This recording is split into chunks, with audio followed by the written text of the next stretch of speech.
খুবই সহজে মাদ্রাসার মধ্যে কাফরায় ইসলামের মধ্যে খিদমত করা মেহনত করা ছাত্রদের চেষ্টা করায় এই চেষ্টার বিনিময়ে ইনশাআল্লাহ আল্লাহ রাব্বুল আলামিন তোমাদের হাফিজ কমপ্লিট করার তৌফিক দিবা।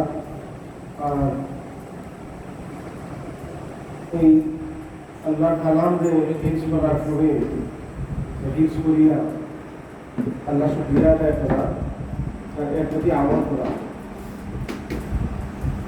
ইনশাআল্লাহ এই বয়সে আসলে একটা জিনিস সবগুলো খেয়াল রাখতে হয়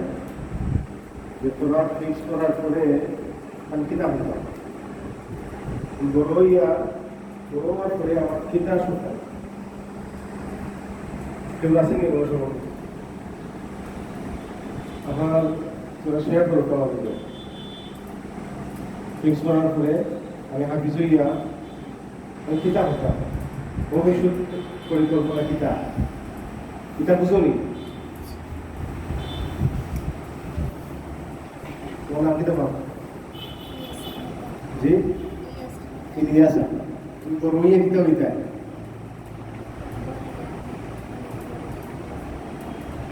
মাশাআল্লাহ বড় হাফিজ আর মৌলানা হইতা তোমার নাম কিতাব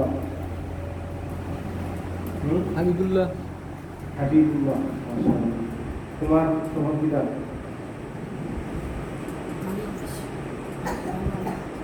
বলা আকিদা বলা আলহামদুলিল্লাহ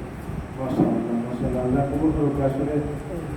এই যে একটা সুফল এটা তোমার দুনিয়ার আখেরাত কামিয়াবি আর এর পাশাপাশি তুমি তাই অন্যান্য যে জাগতিক শিক্ষা আছে এটাও হাসিল করা কোনো অন্যায় জিনিস না। কোরআন হাদিসের রিম রাখিয়া তুমি যে কোনো পর্যায়ে যে কোনো